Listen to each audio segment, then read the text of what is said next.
আসসালামু আলাইকুম রহমতুল্লাহ। আশা করি আপনারা সবাই ভালো আছেন। বর্তমান সময়ে ফেসবুক পেজ এবং ফেসবুক আইডির মাধ্যমে আমরা অনেকেই টাকা ইনকামের একটা চিন্তা ভাবনা করে থাকি। কিন্তু টাকা ইনকামের চিন্তা ভাবনা করতে গিয়ে আপনার পেজকে মনিটাইজেশন করতে হবে, এবং মনিটাইজেশন করার জন্য আপনি যে কাজটি করবেন, প্রতিদিনে আপনাকে ভিডিও আপলোড দিতে হবে এবং ভিডিও রিচ এবং এঙ্গেজমেন্ট আপনার পেজের মধ্যে বাড়াতে হবে। তবেই কিন্তু আপনি পেতে পারেন কন্টেন্ট মনিটাইজেশন। কিন্তু আপনি যখন ফেসবুক পেজের মধ্যে রিচ এবং এঙ্গেজমেন্ট বাড়ানোর জন্য বিভিন্ন জায়গায় বা বিভিন্নভাবে আপনি রিচ এবং এঙ্গেজমেন্টকে বাড়ানোর চেষ্টা করছেন, ঠিক অন্যদিকে আপনার কারণেই কিন্তু আপনার পেজের রিচ এবং এঙ্গেজমেন্ট ডাউন হয়ে যাচ্ছে। এটি কেন ডাউন হচ্ছে আপনি অনেক সময় আপনি নিজেই বুঝতে পারেন না। আজকের এই ভিডিওটি খুবই গুরুত্বপূর্ণ একটি ভিডিও। আপনি যদি শুরু থেকে শেষ পর্যন্ত মন দিয়ে ভিডিওটি দেখেন, তাহলে কিন্তু আপনি বুঝতে পারবেন যে কেন আপনার কারণে আপনার পেজের ভিডিওগুলোর রিচ ডাউন হয়ে যাচ্ছে। দেখুন ভাই, আজকের ভিডিওটি খুবই ইনফরমেটিভ একটি ভিডিও। চ্যানেলটি যদি এখনও সাবস্ক্রাইব না করে থাকেন, তাহলে চ্যানেলটি সাবস্ক্রাইব করে দেবেন, এবং ফেসবুক পেজ থেকে যদি ভিডিওটি দেখে থাকেন অবশ্যই ফেসবুক পেজটি ফলো করবেন এবং লাইক কমেন্ট শেয়ার করে পাশে থাকবেন।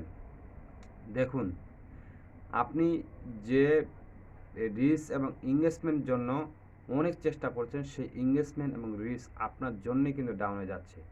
যখন আপনার পেজে আপনি ঢুকেন এবং দেখেন যে আপনার পেজে কোনো সমস্যা রয়েছে কিনা, বা আপনার ভিডিওগুলো ঠিকঠাক মতো আপনি আপলোড হলো কিনা, বা এই যে বিষয়গুলো আপনি যখন আপনার পেজে ঢোকার জন্য যান, ঠিক তখনই কিন্তু আপনার পেজের ভিডিওগুলো কিন্তু অটোতে প্লে হতে থাকে। আর ফেসবুক যে পলিসি ইস্যু রয়েছে, সেখানে স্পষ্টভাবে লেখা রয়েছে, যদি আপনার পেজের ভিডিও যদি আপনি নিজেই 3 সেকেন্ডের বেশি দেখেন, তাহলে এটি কিন্তু ফেসবুক অ্যালগোরিদম বলছে এটি কিন্তু একটি স্প্যাম। আর স্প্যাম যে পেজের মধ্যে হবে, সেই পেজটি কখনোই সফলতা অর্জন করতে পারবে না, এবং কখনোই সেই পেজ থেকে কন্টেন্ট মনিটাইজেশনটি পাবে না।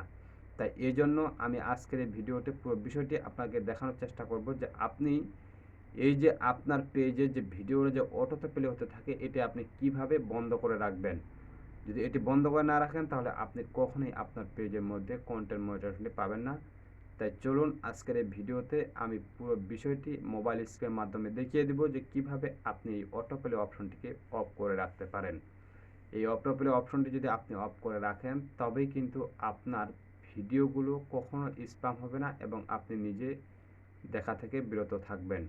গাইস, আমরা এখন মোবাইল স্ক্রিনে চলে আসলাম। মোবাইল স্ক্রিনে আসার পর প্রথমে আপনাকে ফেসবুক যে অফিসিয়াল অ্যাপসটি রয়েছে, ঠিক এই জায়গার মধ্যে আপনাকে প্রেস করতে হবে। এটি হচ্ছে ফেসবুক অফিসিয়াল অ্যাপস। আমি প্রতিটি জিনিস আপনাদেরকে মার্ক করে দেখানোর চেষ্টা করছি। তো আমি এই অ্যাপসের মধ্যে প্রেস করে দিলাম। প্রেস করে দেওয়ার পর আপনার সামনে এরকম একটি ইন্টারফেস চলে আসবে। আপনি ইন্টারফেসটি আসার পর আপনি এই যে এখানে 3 লাইন অপশন দেখতে পাচ্ছেন, ঠিক এই জায়গার মধ্যে প্রেস করে দিবেন। প্রেস করে দিলে আপনার সামনে এরকম একটি ইন্টারফেস চলে আসবে। এই ইন্টারফেসটি আসার পর আপনি এখানে দেখতে পাচ্ছেন যে সেটিংস এন্ড প্রাইভেসি, ঠিক এই জায়গার মধ্যে আপনি প্রেস করে দেবেন। আমি প্রতিটি জিনিস আপনাদেরকে মার্ক করে দেখাচ্ছি। সেটিংস এন্ড প্রাইভেসিতে ক্লিক করার পরে তারপরে আপনি দেখতে পাবেন যে সেটিংস নামে একটা অপশন রয়েছে। তারপরে এই সেটিংসে আপনি প্রেস করে দিবেন। সেটিংসে প্রেস করে দিলে আপনি একটু অপেক্ষা করবেন। অপেক্ষা করার পর এই যে এখানে দেখতে পাচ্ছেন যে মিডিয়া, এই যে মিডিয়ার মধ্যে আমাদেরকে প্রেস করে দিতে হবে। তো আমরা এই মিডিয়ার মধ্যে প্রেস করে দিলাম। দেওয়ার পরে আপনি যে বিষয়টি দেখতে পাবেন, এই যে এখানে দেখতে পাচ্ছেন, আমরা যখন আমাদের প্রোফাইলে ঢুকি তখন আমাদের কিন্তু ভিডিওগুলো কিন্তু অটোতে প্লে হতে থাকে। আর যখন অটোতে প্লে হয়, আমরা জানি যে ফেসবুকের নিয়ম রয়েছে, রুলস রয়েছে যে নিজের ভিডিও কখনো নিজেই দেখা যাবে না। এটি এক ধরনের স্প্যাম, এবং এই স্প্যামের ফলে কিন্তু আপনার পেজে কখনো কন্টেন্ট মনিটাইজেশনটি আসবে না। তাই আপনি এখানে দেখতে পাচ্ছেন এই যে নেভার অটো প্লে ভিডিওস, এই যে এখানে যে টিক চিহ্নটি, এই টিক চিহ্নটি কিন্তু আপনার পেজের মধ্যে অবশ্যই দিয়ে রাখা লাগবে।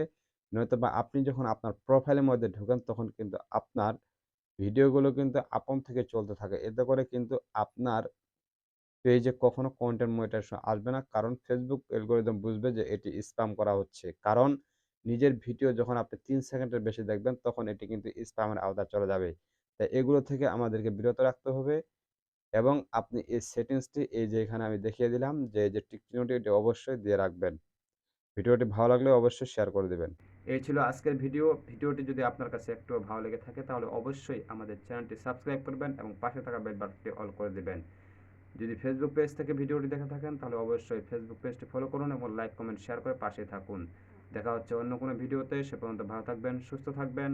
আল্লাহ হাফেজ।